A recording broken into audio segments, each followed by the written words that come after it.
And what is it? The one that you want to hear more of? Yes.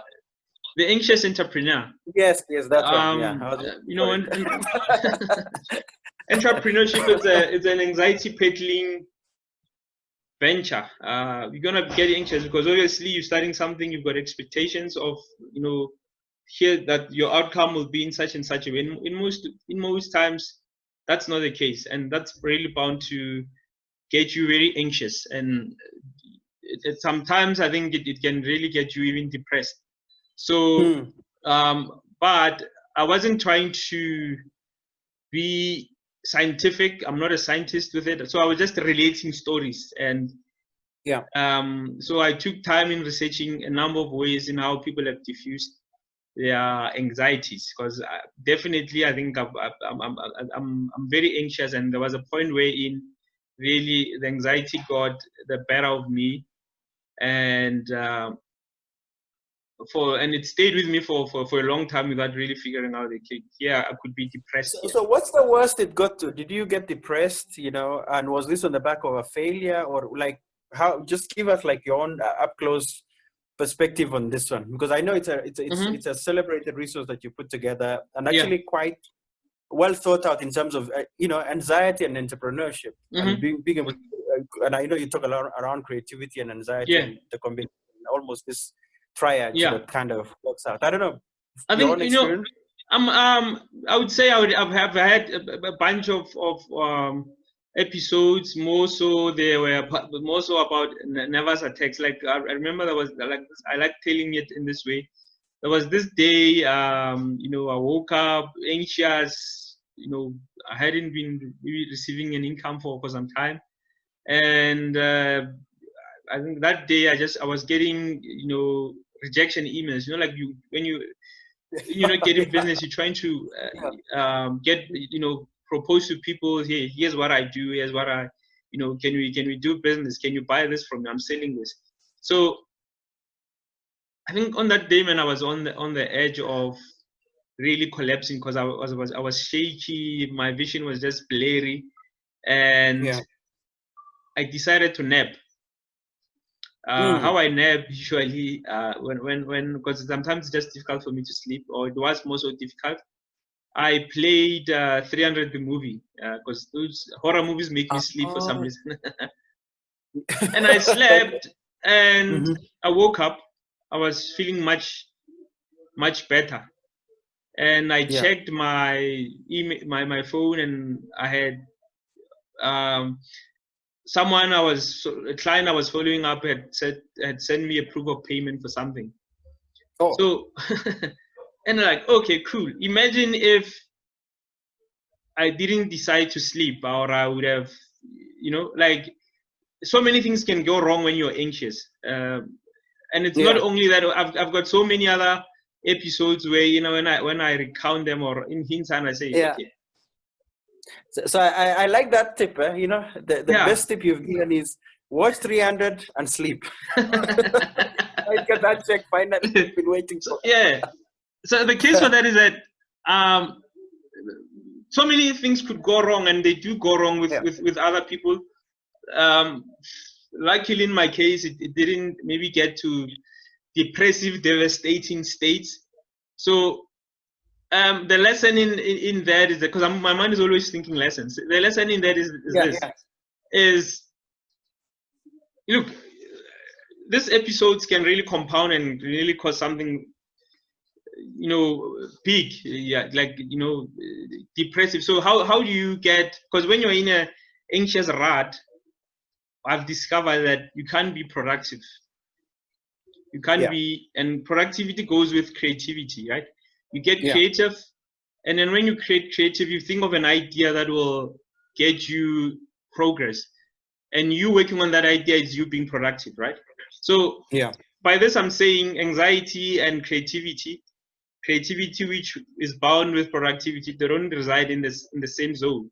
So don't let the anxiety get so much of you that, because when it's got too much of you, you can't really be productive. So the essence of the book is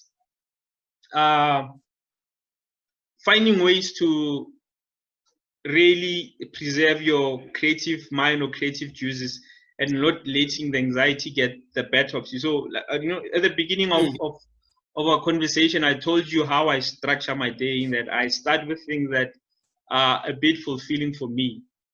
So in me doing that, it's a trick that however the day will turn out, I've really done things that really speak to my innate self, that really fulfill me, more than just the work. Because like you were saying that what sort of powers me up.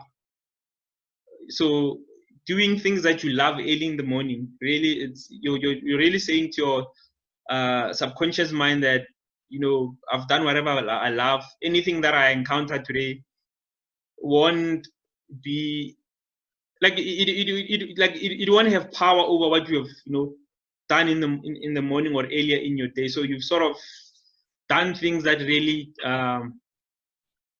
fulfill you. And when you've got a fulfilled mind, you're not anxious. You really you can be creative, and from creative you move to being productive.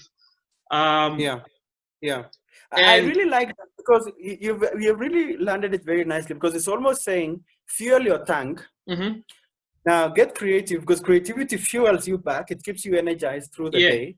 Yes, there'll be circumstances of life that will kick the door through your day, that will try to steal away or take away your momentum or your progress, or whatever the case is. But because you are fueled up and you've done something that is creative, because in any case, the reason why we are in business is because we are trying to solve a problem. And it just reminded of the quote around its necessity being the mother of invention. So we can look at a problem and be completely overwhelmed. And if we don't have the capacity, then of course we'll be stressed. But if we are able to if we are resourceful, or we have resourced ourselves, then we are able to create, and that kind of fuels itself and allows us to get rid of this anxiety or this issue. But if we dwell in the anxiety, then we can't be creative. The two can't coexist. Imagine this: you sleep being anxious, and in the morning just get straight into work. Already you're anxious. Yes, that's not gonna end well. So do things that are. It's like that quote. What is it? Problems are not. Is it solutions or problems are not created or solved in the same at the same level?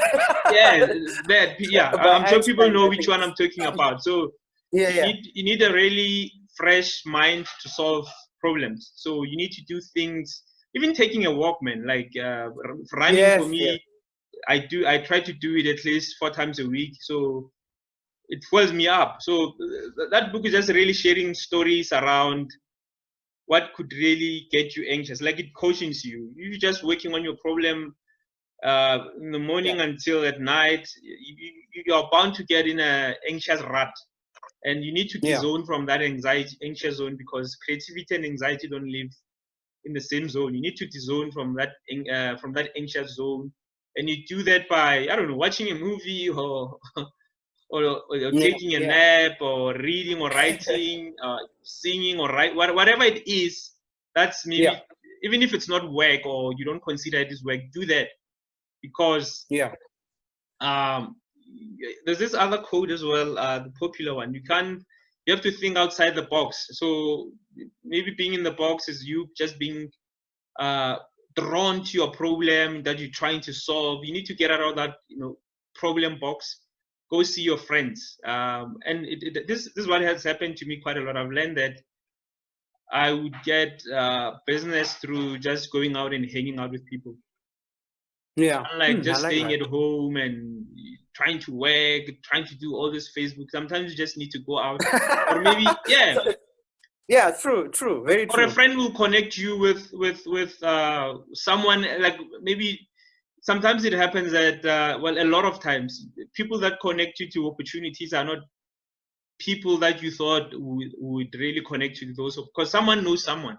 So go out and hang out with your friends and share your problems. Also share their like you're just sort of sharing that energy, and trust me, at the end of the day or the night, over those beers, no one will go home saying my problems are above me. True. Actually, that's so profound, because I think we've yes, and in a moment I'm going to engage you around your thoughts, especially more from a researcher, thinker, and a thought leader. around, you know, the favorite topics, you know, that everybody's talking about: fourth industrial revolution, the digitization. Everybody's online now. Yeah. Yet there's a very traditional cusp of business, which you're saying, you know, people introduce you, and it's like, Yeah. okay, and then there's a deal that you sign, and you are not spending all the 16 hours on social media trying to annoy people by targeting them and Yeah. so on, you know. So I don't know. Yeah, I thought that's really profound, and it's good to just to be reminded, because we sometimes think that everything is on social media and everybody's on social media. Yeah. Sure. So yeah. So yeah.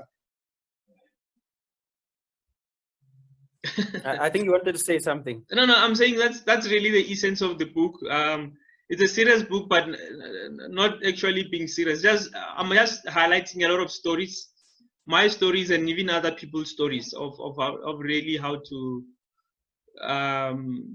keep creative and really be productive. So separating whatever could make you anxious and whatever cheers your creativity up. Yeah. So there's something I wanted to ask you around creativity, which is the relationship between creativity and biology. I think you have some secret formula that you discovered.